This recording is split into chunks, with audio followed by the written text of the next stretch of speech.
My name is Lydia Grignion. Lydia C. Grignion. I do not use the middle name because of reasons.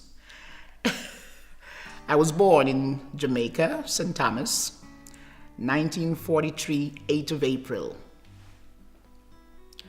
I went to school until I was 15. I take my Jamaica local exams. I passed 2, failed 1, and I got on the plane to England when I was 18. I remember my dad picked me up and said, "How long are you staying away?" I said, 5 years. I was there 27 years before I got back to Jamaica. I couldn't even save the fare as fast as I did in the West Indies to come away. And I said, "I'm coming to England. We are British Jamaican, and I'm going to work and educate myself, further my education." And that's what I did. But things never mapped out the way you planned it.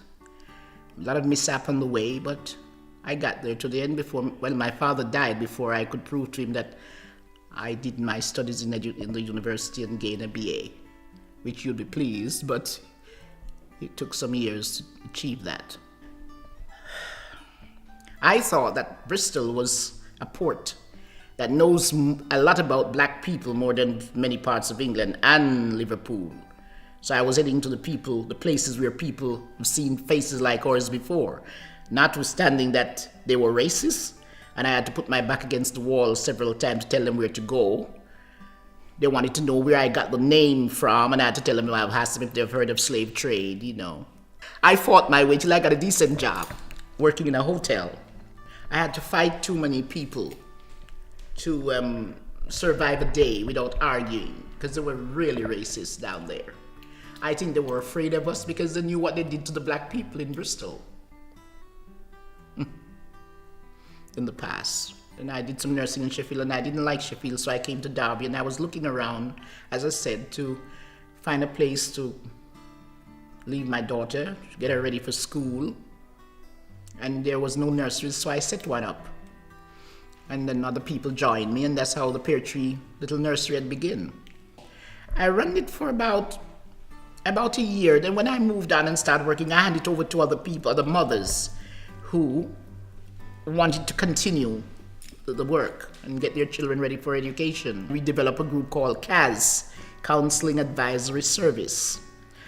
That is where the people come in for advice about housing,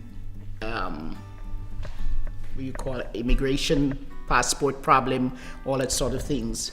And we run that in the community.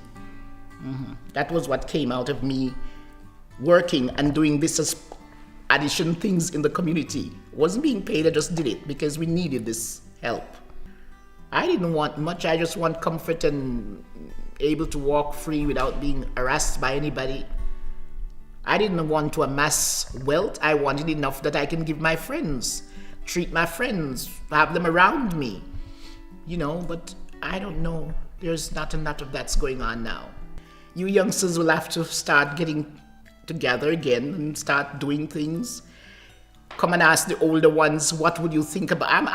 I think people should be there to advise. Say, this is how I do things. I'm not saying this is the way is the best way, but this is how you should have maybe gone about this, and then get things together. I have this way when I meet a young man, I say, "What are you doing?" "Nothing." I said, "What is nothing? I've never heard, in my time, we never hear the word nothing, or I'm bored." Put some action into that. And this is how I'd like to take them off the street and do something with them.